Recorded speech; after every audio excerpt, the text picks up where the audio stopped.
Hi everyone, welcome back to my channel that is Learn with Shweta Malhotra. जैसा कि आप लोगों ने टाइटल देख ही लिया होगा कि ये वीडियो कोर जावा के ऊपर नहीं है, ये कुछ एक डिफरेंट टॉपिक आज हमने चूज़ किया है। वीडियो को स्टार्ट करने से पहले मैं थोड़ा सा आपको बता दूं कि क्या पर्पज़ है, क्यों हम इन बिटवीन किसी और टॉपिक को डिस्कस कर रहे हैं। एक सब्सक्राइबर ने रिक्वेस्ट किया था, इन्होंने ये मैसेज मुझे 6 दिन पहले किया था। सबसे पहले तो मैं सॉरी कहना चाहूँगी बिंदास एसके कि वीडियो थोड़ा सा डिले हो गया। आज ये वीडियो मैं रिकॉर्ड कर रही हूँ, डेफिनेटली आपके लिए ये हेल्पफुल रहेगा कि एक एक्सपाथ क्रिएशन पे वीडियो क्रिएट कर दो। जस्ट मैंने उन्हीं के रिक्वेस्ट को माइंड में रखते हुए एक ये एक्सपाथ क्रिएशन जो कि एक सिलेनियम का टॉपिक है, सिलेनियम टूल जो हम ऑटोमेशन टेस्टिंग के लिए यूज़ करते हैं, तो उसी टॉपिक को आज हमने चूज़ किया है सो दैट कि उनकी हेल्प हो जाए और वो सारे ऑटोमेशन इंजीनियर की हेल्प हो जाए जो स्ट्रगल कर रहे हैं कि एक्सपाथ हम कैसे क्रिएट करें। वैसे तो मल्टीपल टूल्स अवेलेबल हैं जिससे आप डायरेक्टली एक्सपाथ क्रिएट कर सकते हो, आप कॉपी कर सकते हो एब्सोल्यूट पाथ और रिलेटिव पाथ, बट समटाइम ऐसी सिचुएशन होती है, हमारी रिक्वायरमेंट ऐसी होती है कि जिसमें आपको एक यूनिक एक्सपाथ क्रिएट करना होता है।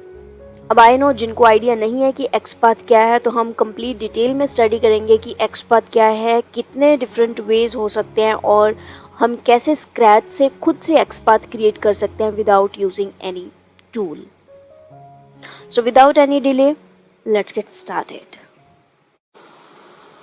तो सबसे पहले अगर हम बात करें एक्सपाथ की, x stands for XML, that is XML path, right?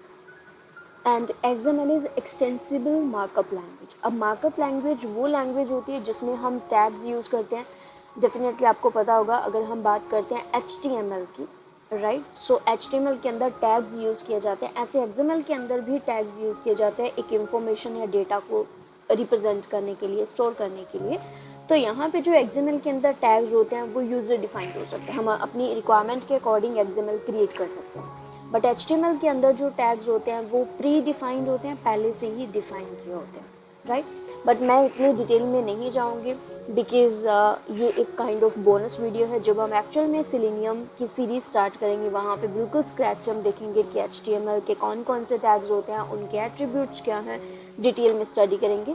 Then after that हम सिलेनियम को डिस्कस करेंगे, राइट? आज जस्ट हम एक छोटे से वीडियो क्रिएट कर रहे हैं कि जिसमें हम आज हम डिस्कस करेंगे कि how we can create our own XPath without using any tool, right? XPath की बात करें तो एक्सएमएल पाथ। अब जब भी पाथ की बात आती है तो यहाँ पे हमारे पास 2 टाइप के पाथ्स आते हैं। आपने सुना होगा absolute path and another one is relative path. ये 2 पाथ, अगर आप किसी मशीन की भी बात करो तो वहाँ पे भी आप बोल सकते हो कि हाँ ये कंप्लीट एब्सोल्यूट पाथ है या फिर रिलेटिव पाथ है, राइट? अगर मैं इसी इमेज को एज ए रेफरेंस लेके चलूँ तो यहाँ पे अगर सपोज करो कि मुझे इस एलिमेंट को लोकेट करना है, राइट? या इस एलिमेंट को हम पॉइंट आउट करना चाह रहे हैं कि मुझे ये वाली वैल्यू चाहिए 70। अब एब्सोल्यूट पाथ क्या होता है? ये स्टार्ट होता है रूट नोड से, बिल्कुल स्टार्टिंग से, राइट? अब यहाँ पे इसका जो स्टार्टिंग टैग है वो क्या है? Student list, right? वो पहले स्टूडेंट लिस्ट इसको चेक करेगा, फिर इसके अंदर जो इसका चाइल्ड टैग है वो उसको चेक करेगा। अब उसके अंदर ये वाला जो एलिमेंट है किसका चाइल्ड है? स्कोर्स का। फिर कंट्रोलर यहाँ पे जाएगा, फिर उसके बाद वो इस एलिमेंट को पॉइंट आउट करेगा। इस चीज़ को ईजी से अंडरस्टैंड करने के लिए आप एक रियल लाइफ एग्जांपल ले सकते हो। लाइक हम अपनी मशीन के अंदर हमारे पास मल्टीपल ड्राइव्स होती हैं, राइट? फॉर एग्जांपल आपके पास एक सी ड्राइव है, उस सी ड्राइव के अंदर आपने एक इमेजेस नेम का फोल्डर क्रिएट कर रखा है और उसके अंदर मल्टीपल सब फोल्डर्स हैं, राइट? इमेजेस, कोई ट्रिप की इमेज है, कोई वेडिंग की इमेज है, तो दैट मीन्स कि यहाँ पे इमेजेस के अंदर आपने फर्दर सब फोल्डर्स क्रिएट कर रखे हैं। अब अगर सपोज करो मुझे कोई ट्रिप की इमेज चाहिए, कोई इवेंट की इमेज चाहिए, तो मुझे इस फोल्डर तक पहुंचना पड़ेगा। और अगर मैं एब्सोल्यूट पाथ की बात करूं तो आप कहाँ से स्टार्ट करोगे, आप कंप्लीट पाथ से स्टार्ट करोगे। सी ड्राइव, सी के अंदर इमेजेस फोल्डर, इमेजेस के अंदर ट्रिप फोल्डर, एंड देन उसके बाद आपकी जो भी इमेज का नेम आप एक्सेस करना चाहते हो वो आप यूज करोगे। ये हो गया एब्सोल्यूट पाथ, बिल्कुल स्क्रैच से आपको स्टार्ट करना है। चाहे वो एलिमेंट 20th पोजीशन पे है, राइट, या n नंबर ऑफ सब एलिमेंट्स उसके अंदर है, तो आपको वो कंप्लीट रूट नोड से स्टार्ट करके उस एलिमेंट तक रीच करना होगा। ये था एब्सोल्यूट पाथ। तो सेम यहाँ पे एक्स पाथ में भी हम एब्सोल्यूट पाथ यूज़ कर सकते हैं, बट जो कि रिकमेंडेड भी नहीं है। अब यहाँ पे आप देख सकते हो कि अगर मुझे कंप्लीट पाथ को यूज़ करना है तो सी मुझे लिखना पड़ रहा है, फिर उसके अंदर इमेजेस फोल्डर का नेम लिखना पड़ रहा है। बट कल को ऐसा भी हो सकता है कि मैं इमेजेस फोल्डर किसी और ड्राइव के अंदर रख दूँ, इन फ्यूचर ये भी हो सकता है, राइट। बट स्टिल अगर आप यही सेम पाथ को यूज़ करोगे तो वो आपको इशू देगा, आप इमेजेस फाइंड नहीं कर पाओगे। तो यही सेम चीज़ रियल टाइम प्रोजेक्ट्स में भी होती है कि अगर किसी वेब पेज में इस पर्टिकुलर एलिमेंट की लोकेशन अगर चेंज हो जाए, राइट, या फिर इसके बिटवीन आप कोई एक और एक्स्ट्रा एलिमेंट ऐड कर दो, तो आपका कंप्लीट जो पाथ है वो चेंज हो जाएगा, करेक्ट। सो इस केस में एब्सोल्यूट पाथ को कभी भी हम रिकमेंड नहीं करते हैं। उसके बाद बात आती है relative path. So relative path क्या होता है, जो स्पेसिफिक एलिमेंट को हम पॉइंट आउट करना चाहते हैं, जिस एलिमेंट को आप अप्रोच करना चाह रहे हो, सिर्फ उसी एलिमेंट के ऊपर हम फोकस करेंगे। डजेंट मैटर कि उसका पेरेंट क्या है, चाइल्ड क्या है, रूट नोड क्या है। जैसे कि फॉर एग्जांपल अगर मुझे इस इमेज को चेक करना है तो डायरेक्टली सिंपल मैं ये चेक करूँगी कि इस इमेज को मैं कैसे गेट करूँ। डजेंट मैटर कि वो कौन सी ड्राइव के अंदर है, कौन सी फोल्डर के अंदर है, राइट। तो सेम इस केस में अगर इस स्ट्रक्चर की बात करें, अगर मुझे ये वैल्यू चाहिए मॉड्यूल 70, तो मुझे नहीं देखना कि उसका पेरेंट एलिमेंट कौन सा है या उसका ग्रैंड पेरेंट एलिमेंट कौन सा है, रूट नोड कौन सा है, मुझे कुछ चेक करने की ज़रूरत नहीं है। अगर मुझे इस एलिमेंट को चेक करना है तो एक्स पाथ मतलब रिलेटिव पाथ को यूज़ करके हम इसको अप्रोच कर सकते हैं। अगर हम एब्सोल्यूट पाथ की बात करें तो एब्सोल्यूट पाथ ऑलवेज जो यूज़ किया जाता है उसमें स्लैश यूज़ की जाती है, सिंगल स्लैश, राइट। तो कहीं भी अगर आप पाथ देखते हो, एलिमेंट्स जब आप लोकेट करते हो, अगर वहाँ पे सिंगल स्लैश है तो दैट मीन वो एब्सोल्यूट पाथ है। वो बिल्कुल स्क्रैच से स्टार्ट होगा, रूट नोड से स्टार्ट होगा, एंड देन उसके बाद जो भी स्पेसिफिक एलिमेंट आपको चाहिए उस एलिमेंट को आप यूज़ कर पाओगे। सो यहाँ पे आप एक छोटे से एग्जाम्पल देख सकते हो। लेट्स सपोज हमारे पास ये एक HTML का कोड है, राइट, जिसके अंदर HTML एक टैग है, देन उसके अंदर हेड टैग है, देन बॉडी टैग है, देन उसके अंदर डिव एक डिवीजन टैग होता है, उसके अंदर चाइल्ड एक डिव है, एंड फिर पी टैग है। और अब मेरी रिक्वायरमेंट है कि मुझे इस पर्टिकुलर एलिमेंट को लोकेट करना है, तो उसका एब्सोल्यूट पाथ क्या होगा। तो जैसे कि मैंने बोला है कि एब्सोल्यूट पाथ बिल्कुल रूट नोड से स्टार्ट होता है, तो ये HTML उसकी रूट नोड है। देन पी कौन से टैग के अंडर आ रहा है, बॉडी टैग के अंडर, तो उसके बाद आप देख रहे हो यहाँ पे सिंगल स्लैश हम यूज़ कर रहे हैं, तो ये एब्सोल्यूट पाथ है, सिंगल स्लैश बॉडी। देन उसके बाद ये पी टैग एक पेरेंट उसका डिव टैग है और एक ग्रैंड पेरेंट डिव टैग है, तो पहले वो कंट्रोलर इस डिव को अप्रोच करेगा, फिर उसके बाद इस डिव को, एंड देन उसके बाद वो पी टैग को एक्सेस कर सकता है। तो जिस फ्लो से एलिमेंट कंट्रोलर हमारा चल रहा है और जिस पर्टिकुलर डिव के अंदर हमारा कंट्रोलर है, वो पूरा पाथ आपको चेक करना पड़ता है। तो यहाँ पे हम रूट नोड से स्टार्ट कर रहे हैं, स्लैश HTML बॉडी, देन उसके अंदर ये grandparent div, then parent div, and then P tag, correct.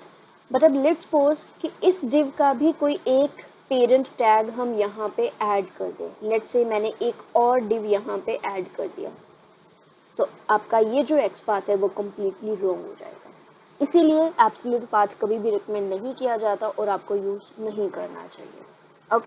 Okay, तो देखते हैं कि अगर इसी टाइप के एलिमेंट को मुझे चेक करना है तो हम पाथ के थ्रू हम कैसे इस टाइप के एलिमेंट को एक्सेस कर सकते हैं। बट इस एग्जांपल पे जंप करने से पहले हमें कुछ बेसिक अंडरस्टैंडिंग करनी होगी कि एक्स पाथ का सिंटेक्स क्या है, किसी भी पर्टिकुलर फॉर्म एलिमेंट या वेब एलिमेंट का एक्स पाथ हम कैसे क्रिएट कर सकते हैं। ओके, सो बात करें अगर हम रिलेटिव पाथ की, तो रिलेटिव पाथ ऑलवेज हम स्टार्ट करते हैं डबल स्लैश के साथ। हमें नहीं चेक करना कि रूट एलिमेंट कौन सा है या पेरेंट एलिमेंट कौन सा है, वो देखेंगे कि अगर हमारी रिक्वायरमेंट होगी पेरेंट एलिमेंट या चाइल्ड एलिमेंट की तो हम कैसे यूज़ कर सकते हैं, बट अभी के लिए हम बिल्कुल बेसिक एक सिंटेक्स की बात कर रहे हैं। तो रिलेटिव पाथ को डिस्कस करने से पहले हमें थोड़ा सा अंडरस्टैंड करना होगा वेब एलिमेंट या HTML एलिमेंट को, राइट। सो यहाँ पे आप स्क्रीन पे देख रहे हो कि एक हमारा HTML एलिमेंट है, that is input. So basically जितने भी हम इनपुट टैग्स आप देखोगे फॉर्म के अंदर, जितनी भी टेक्स्ट फील्ड्स हैं उन सब के लिए हम इनपुट टैग को यूज़ करते हैं। जितने भी रेडियो बटन्स हैं उनके लिए हम इनपुट फील्ड को यूज़ करते हैं। चेक बॉक्सेस के लिए, बटन्स के लिए इनपुट टैग को यूज़ किया जाता है। तो मेन जो चीज़ है एक्सपाथ को अंडरस्टैंड करने की, वो यही मेन चीज़ है कि हम कैसे जज करें कि कौन सा टैग हमें यूज़ करना चाहिए। तो चलिए देखते हैं। तो यहाँ पे जो फर्स्ट जो भी एलिमेंट होगा, जो भी यहाँ पे वर्ड लिखा होगा एंगुलर ब्रैकेट के साथ, उसको बोल दिया जाता है टैग नेम, करेक्ट। और उसके बाद जितने भी आप यहाँ पे ये लाइट ब्लू कलर में आप देख रहे हो, ये सारे हैं एट्रीब्यूट नेम एंड यहाँ पे उनकी एट्रीब्यूट की वैल्यू।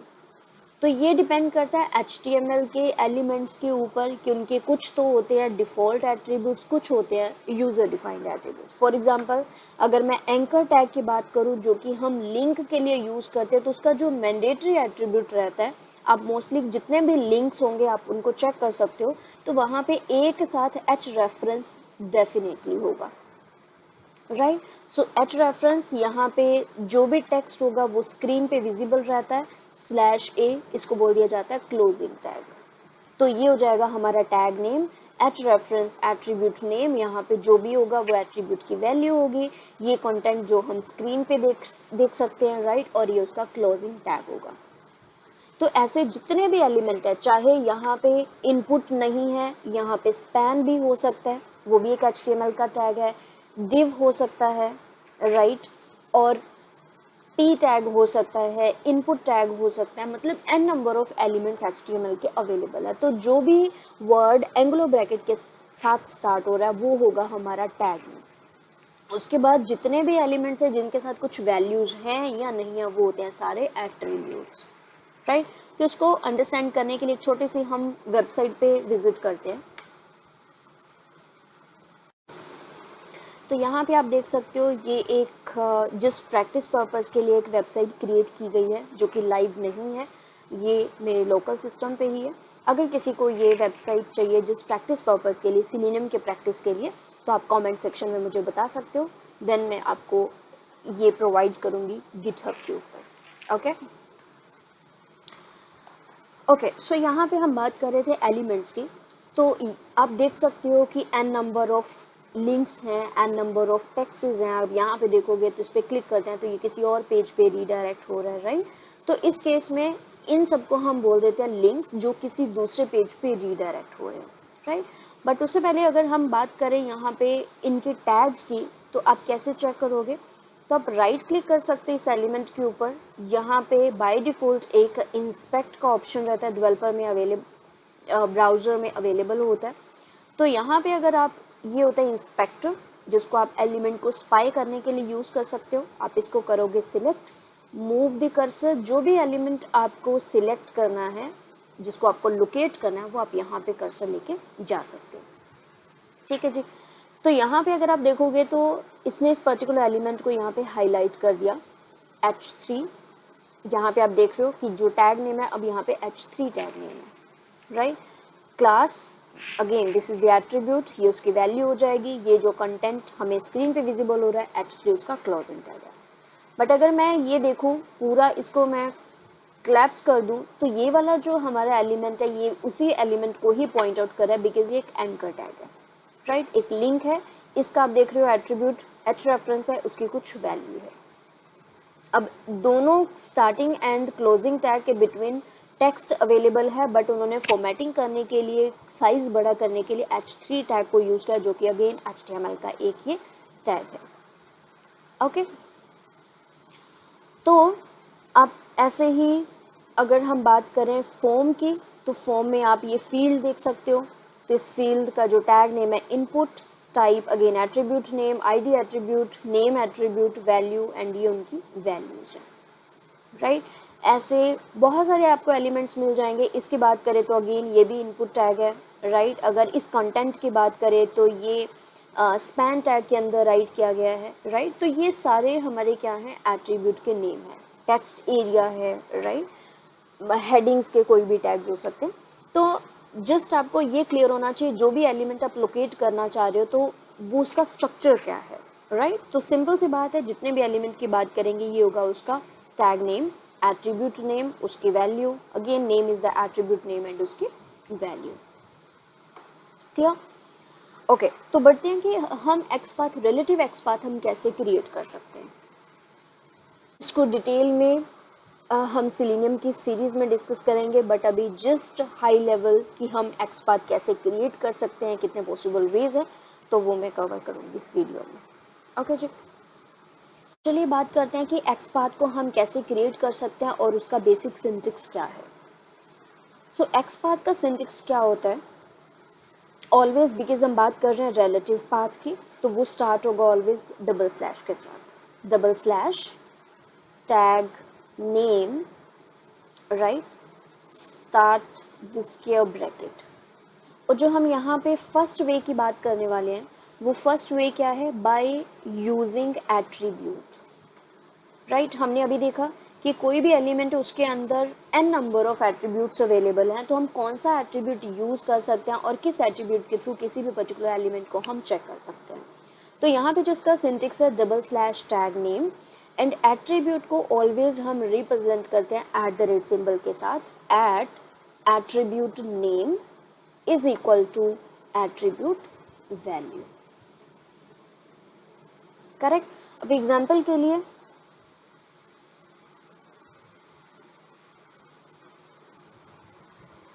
अब फॉर एग्जाम्पल मुझे बोल दिया जाए कि आप इसका एक्सपाथ क्रिएट करो, तो आप कैसे एक्सपाथ क्रिएट करोगे।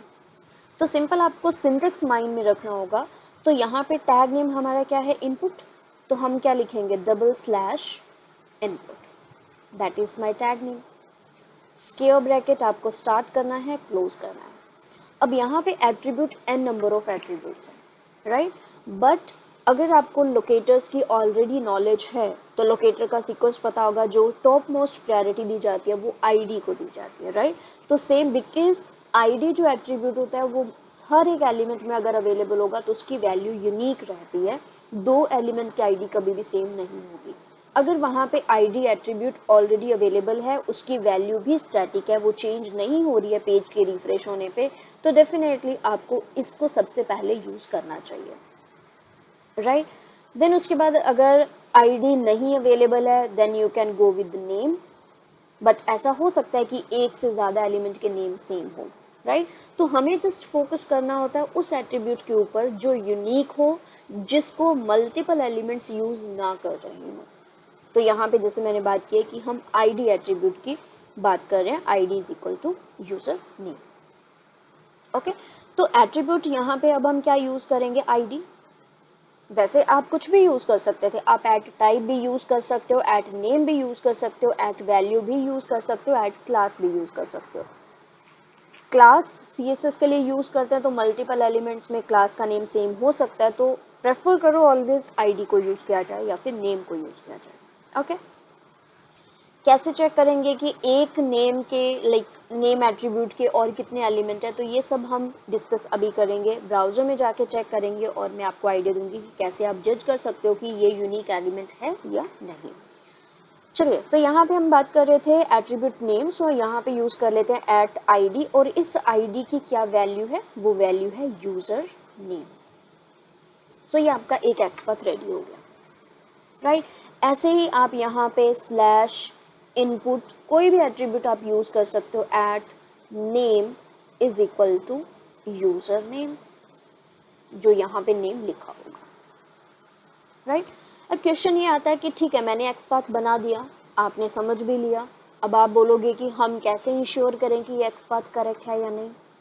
ऑब्वियसली आप स्क्रिप्ट रन करोगे, राइट, बट सम टाइम जब कॉम्प्लेक्स एक्सपाथ की बात करते हैं या जब हम लेंथी टास्क की बात करते हैं तो वहाँ पे बार बार स्क्रिप्ट को रन करना थोड़ा सा डिफिकल्ट हो जाता है। अगर एक बार एक्सपाथ ठीक नहीं हुआ, करेक्ट नहीं है, उसने स्क्रिप्ट को फेल कर दिया, आप फिर से चेंज करोगे, फिर से एग्जीक्यूट करोगे, तो ये थोड़ा सा टीडियस टास्क हो जाता है। तो टास्क को ईजी करने के लिए कि आप स्क्रिप्ट की एग्जीक्यूशन स्क्रिप्ट में यूज़ करने से पहले आप कंफर्म कर लो कि ये एक्सपाथ मेरा करेक्ट है या नहीं।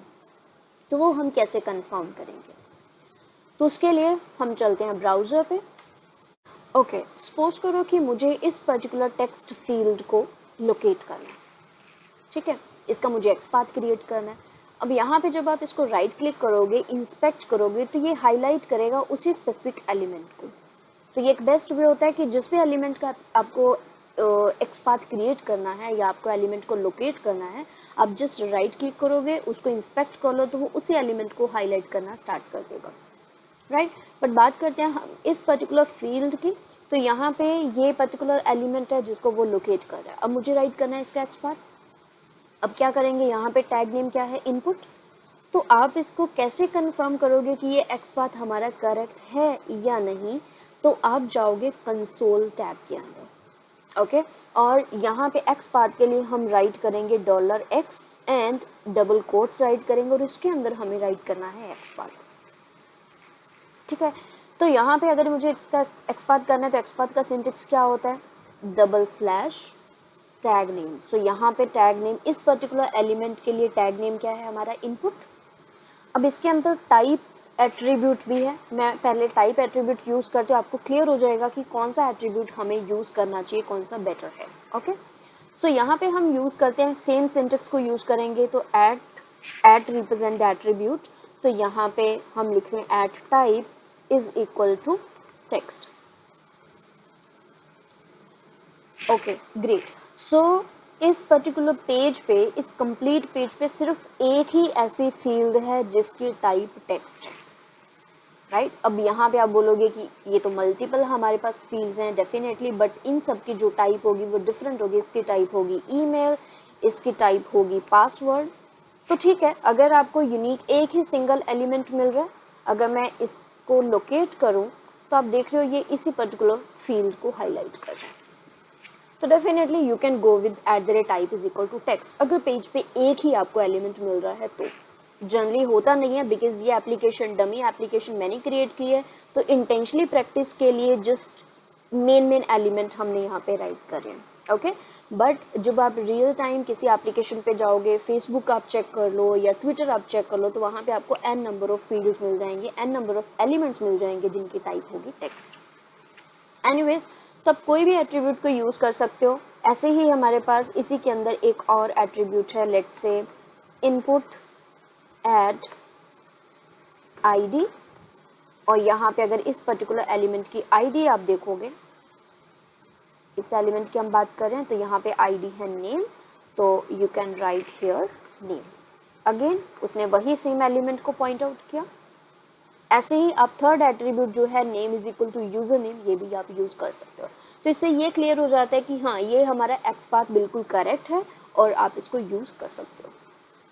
अब मोस्टली जो मिस्टेक होती है वो ये कि $x भी स्क्रिप्ट के अंदर राइट कर दिया जाता है। नहीं, स्क्रिप्ट के अंदर आपको सिर्फ यही एक्सपाथ को यूज करना है। Let's say driver.find element by .xpath, और एक्सपाथ में डबल कोट में आपको यही सिर्फ एक्सपाथ राइट करना होगा।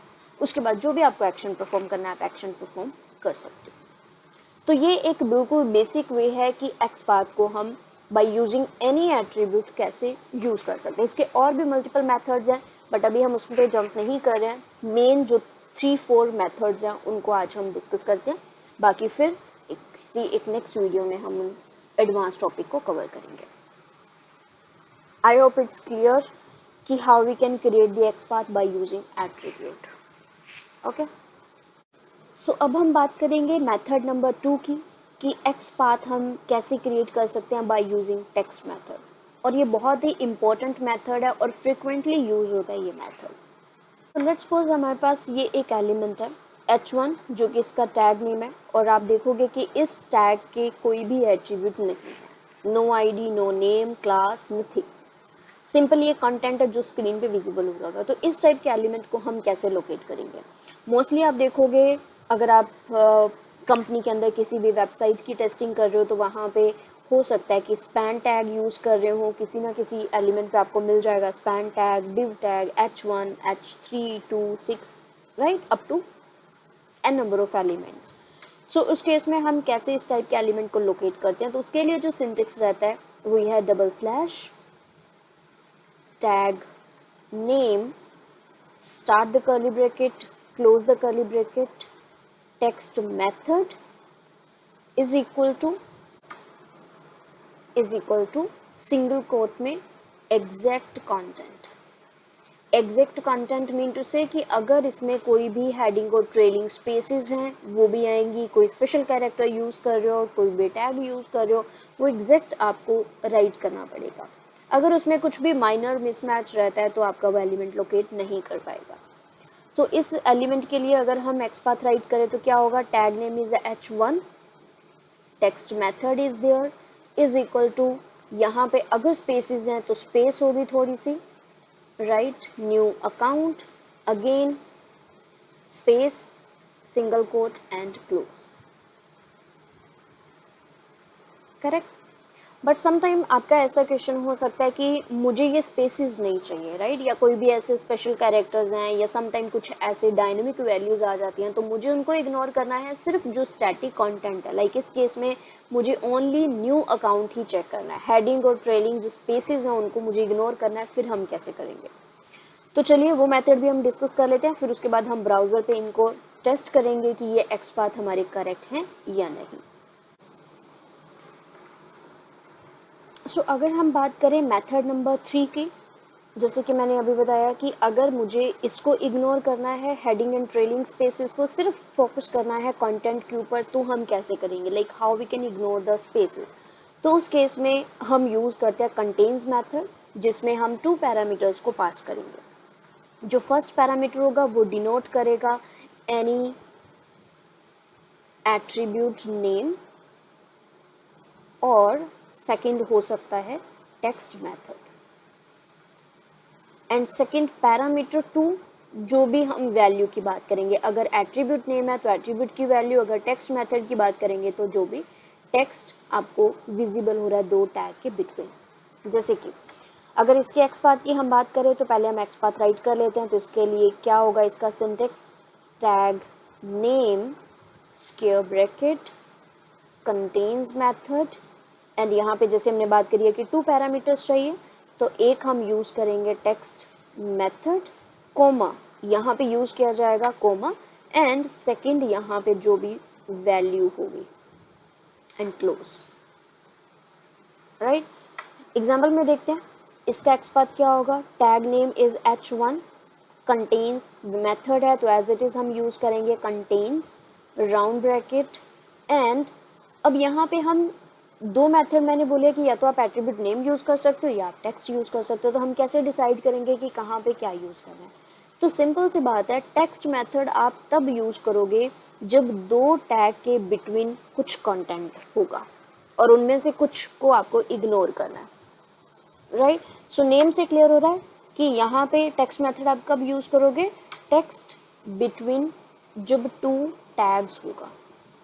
और एट्रीब्यूट नेम कब यूज़ करोगे? जब कोई एट्रीब्यूट होगा।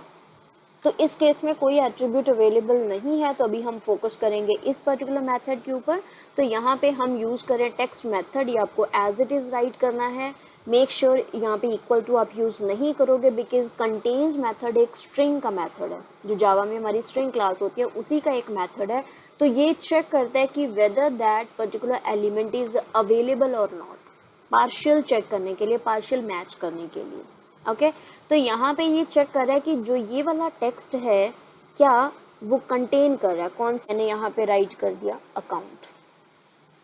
तब ये मेथड क्या कर रहा है? ये मेथड चेक कर रहा है उस h1 टैग में, लाइक इस h1 टैग में क्या ये कंटेन कर रहा है ये text account, contains partial check करना।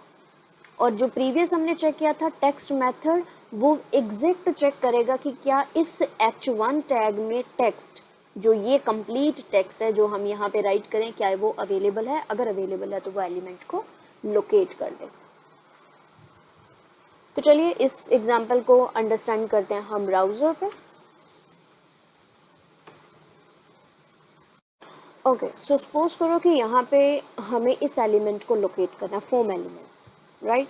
तो इसको सबसे पहले हम इंस्पेक्ट करेंगे, right click on the element, go to inspect and in the elements here you can see h1 tag is there. कोई एट्रीब्यूट नहीं है, राइट। तो h1 के अंदर सिंपल फॉर्म एलिमेंट्स राइट किया गया है। तो अगर मुझे इसका एक्स पाथ राइट करना है तो हम कैसे राइट करेंगे, कंसोल में चलते हैं, हमें यहाँ पे राइट करना है $x डबल कोट्स के अंदर हम लिखेंगे सबसे पहले टैग नेम। तो टैग नेम है यहाँ पे h1, सो double slash h1 square bracket. अब आप यहाँ पे दोनों मेथड यूज़ कर सकते हो, इसमें कोई एक्स्ट्रा स्पेसेस नहीं है, सिंपल ये कि कंटेंट है, मैंने इसको कॉपी किया और यहाँ पे आप ये मेथड भी यूज़ कर सकते हो, text method is equal to, यहाँ पे हमने वैल्यू डाल दी। सी, अगर आप इसको एक्सपेंड करोगे, कर्सर मूव करोगे तो उसने 0th इंडेक्स नंबर पे एक एलिमेंट शो किया है h1, ठीक है। अब सपोज करो कि यहाँ पे मुझे पार्शियल चीज़ चेक करनी है, like only element word check करना है या ओनली फॉर्म वर्ड चेक करना है, एलिमेंट्स नहीं करना या फॉर्म एलिमेंट करना, मतलब कोई भी पार्शियल चीज़, राइट। तो उस केस में मुझे क्या यूज़ करना होगा, मैं यहाँ पे यूज़ कर सकती हूँ कंटेन्स मेथड। जैसे कि हमने बात करी है कि कंटेन्स एक मेथड है, तो यहाँ पे ब्रैकेट के मिस्टेक होने के चांसेस हो सकते हैं, तो बेटर ऑप्शन यही रहता है कि आप कैसे इसका एक्सपाथ राइट करो, डबल स्लैश टैग 1 ब्रैकेट्स को पहले स्टार्ट एंड क्लोज कर दो, ठीक है। उसके अंदर फिर हम यूज़ करेंगे कंटेन्स मेथड, कंटेन्स मेथड है तो उसके भी ब्रैकेट्स आप क्लोज कर दो एंड उसके बाद आप यहाँ पे राइट करो टेक्स्ट मेथड, पैरामीटर पास करो, कोट्स भी स्टार्ट एंड क्लोज कर दो एंड यहाँ पे आप लिख सकते हो फॉर्म एलिमेंट। उसने एक एलिमेंट शो किया, अगर मैं ओनली फॉर्म वर्ड की बात करूँ तब भी वो एक ही एलिमेंट को शो कर रहा है और यहाँ पे आप देखोगे तो यही सी एलिमेंट है, करेक्ट। सो इस वे से आप, ये फ्रिक्वेंटली यूज होता है बिकॉज मोस्टली जब हमें हेडिंग को लोकेट करना होता है, राइट, या कोई भी एंकर टैग जिसमें कोई भी एट्रीब्यूट अवेलेबल नहीं है उनको चेक करना है, या n नंबर ऑफ एलिमेंट्स हो सकते हैं जिसमें कोई एट्रीब्यूट अवेलेबल नहीं है, तो इन दो अप्रोच के साथ, इन दो मेथड्स के साथ आप यूज़ कर सकते हो। बट मेक श्योर कि टेक्स्ट मेथड हम यूज़ करते हैं जब मुझे एग्जैक्ट कंटेंट को मैच करना है और कंटेन्स मेथड हम यूज़ करते हैं जब वहाँ पे मुझे पार्शियल कंटेंट को मैच करवाना होता है। Till then keep practicing, bye bye, take care.